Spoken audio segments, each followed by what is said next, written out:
J'ai connu l'alcool pendant 10 ans, j'y suis restée, c'est une vraie maladie et je me sens le courage aujourd'hui d'en parler parce que je sais ce que c'est.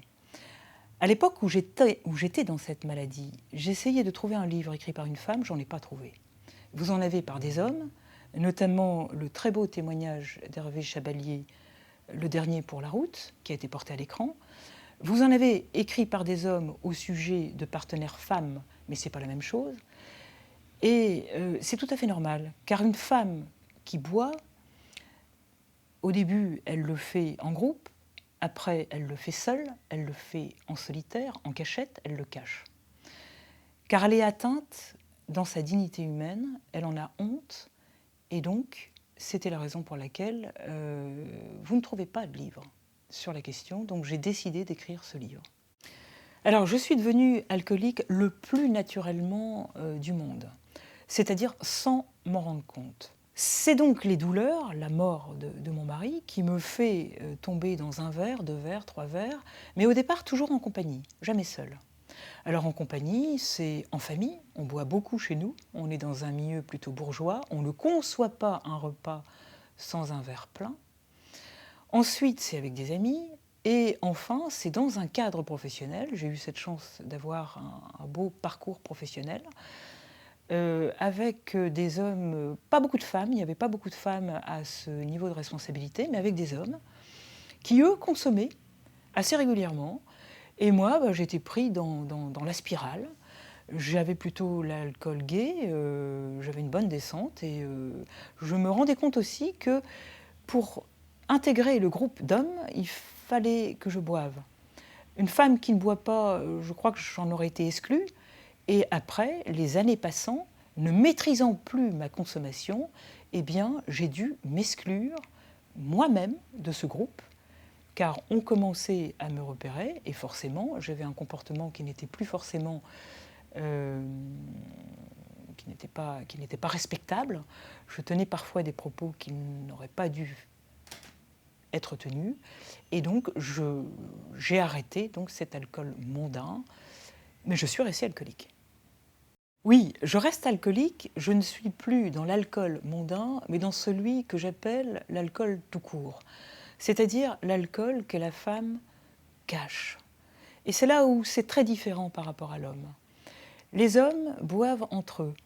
Ils n'ont pas honte que leur beuverie soit de temps en temps publique. Ils ont leur lieu, le bistrot, la chasse, etc. La femme, c'est très différent. Elle le fait chez elle, en cachette. La vraie alcoolique telle que j'étais connaît toutes les ficelles pour boire. Je veux dire par là qu'à l'époque j'étais seule, j'étais donc veuve. C'est pas parce que j'étais seule que je buvais. J'aurais été entourée par des gens de toutes les façons. La vraie alcoolique continuera à boire. Et en cela, le témoignage de François Nourricier concernant sa compagne qu'il a essayé de cadrer, qu'il a essayé de soigner, est très intéressant. On voit bien que le vrai ou la vraie alcoolique trouvera toutes les ficelles pour boire. Et l'impact est terrible sur la personne malade, mais également sur son entourage. Alors, à ce moment-là, donc, je suis à ma 9e année d'alcoolisme, voire presque ma 10e. Le plus dur pour moi, c'est d'en parler. J'étais tout à fait consciente de mon état. Et une question qui m'est très souvent posée, c'est à partir de quand êtes-vous consciente que vous êtes alcoolique ?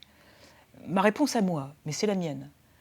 Je me suis rendu compte de cet état lorsque le matin, ma première préoccupation était de savoir si mes rendez-vous professionnels n'étaient pas trop tardifs, si j'allais être rapidement chez moi seule et si j'avais suffisamment de réserves d'alcool pour assouvir mon addiction. Donc j'étais consciente de mon état. Je n'étais plus dans le déni par rapport à moi. J'en étais profondément triste et finalement, je buvais pour oublier cette tristesse d'être devenue alcoolique. Et je peux dire que la fameuse phrase du Petit Prince de Saint-Exupéry, de l'alcoolique qui répond « je bois pour oublier que je bois », prend tout son sens. Je ne suis donc plus dans le déni par rapport à moi, par contre je le suis complètement par rapport à d'autres. Et quand je dis d'autres, c'est mon milieu professionnel, il n'est pas question d'en parler, ce sont mes amis, j'étais incapable de leur révéler mon problème avec l'alcool, j'avais peur de les perdre, j'avais peur de perdre leur estime. Ça, c'était vraiment le plus dur pour moi. Je n'osais pas en parler parce que j'avais honte. Et c'est simple, je ne savais pas que l'alcool, à ce stade, lorsque c'est une addiction, je ne savais pas que c'était une maladie. Je ne savais pas qu'elle avait été déclarée comme telle par l'OMS, par l'Organisation mondiale de la santé. Ça n'est qu'une fois que je l'ai su, parce qu'un médecin me l'a expliqué, que je suis sortie de cette honte en me disant, après tout, c'est comme si, prenons un exemple, c'est comme si j'ai un cancer, je vais me soigner de cet alcool. Et là, j'ai donc réagi. J'ai aussi approfondi ce qu'il y a derrière l'alcool. Et d'ailleurs, lorsque vous voyez un médecin ou un psy, ce n'est pas le produit qui les intéresse. C'est qu'est-ce qu'il y a derrière ce produit, en l'occurrence l'alcool, mais ça peut être du cannabis, ça peut être l'addiction au jeu. Toute addiction a une souffrance derrière. Et c'est là que j'ai compris d'ailleurs que lorsqu'on est dans cet état, donc pour revenir à l'état d'alcoolique, c'est avant tout une personne en détresse et ça se soigne. Je ne pourrai jamais vous dire que je suis une ancienne alcoolique. Je suis devant vous aujourd'hui juste une alcoolique stabilisée, abstinente. Alors, je ne serai donc jamais guérie de cette maladie. Il n'empêche que j'ai jamais aussi bien vécu en société aujourd'hui. J'ai trouvé la solution, mais elle m'est vraiment propre, elle m'est personnelle. J'ai décidé d'afficher ma maladie, donc l'alcool, et d'en parler, et de témoigner. C'est d'ailleurs l'objet de cette interview. Je n'ai plus honte de ce que j'ai été et de ce que je deviens. J'en parle le plus naturellement possible et je suis très étonnée des réactions. Ça ne m'empêche pas aujourd'hui de vivre tout à fait normalement avec des gens qui consomment de l'alcool, tout à fait aussi normalement parce que tout le monde n'a pas un problème avec l'alcool, et heureusement. Par contre, beaucoup de gens me posent des questions, puisque moi maintenant je reste avec mon jus de tomate ou mon Coca Light, et beaucoup de personnes me disent « mais ça vous dérange pas qu'on prenne une coupe de champagne ou autre ?» Je ne dis pas du tout, au contraire, je me réjouis que vous puissiez, vous, pouvoir encore goûter de ce vin. Et c'est là que ces personnes me disent « mais finalement, peut-être que moi aussi, je consomme un peu trop ».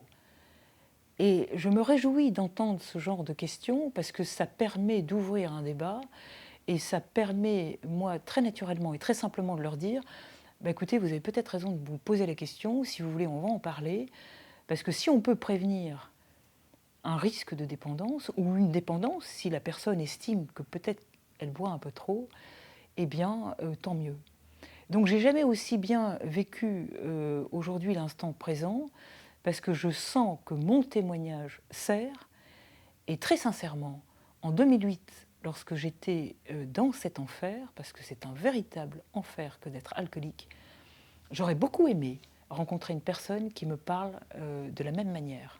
Peut-être qu'à ce moment-là, j'aurais un peu plus vite ouvert les yeux sur l'état dans lequel j'étais. Si j'ai bien compris, ces jeunes jouent à cette quête de l'ivresse, mais ils ne se rendent pas compte qu'ils augmentent le risque d'une dépendance et qu'ils risquent donc de se retrouver dans quelques années dans l'état dans lequel j'étais à la fin de ma maladie. Donc ça m'affole d'entendre ça, et je me suis dit que si mon témoignage pouvait également concerner cette génération d'adolescents, eh bien tant mieux.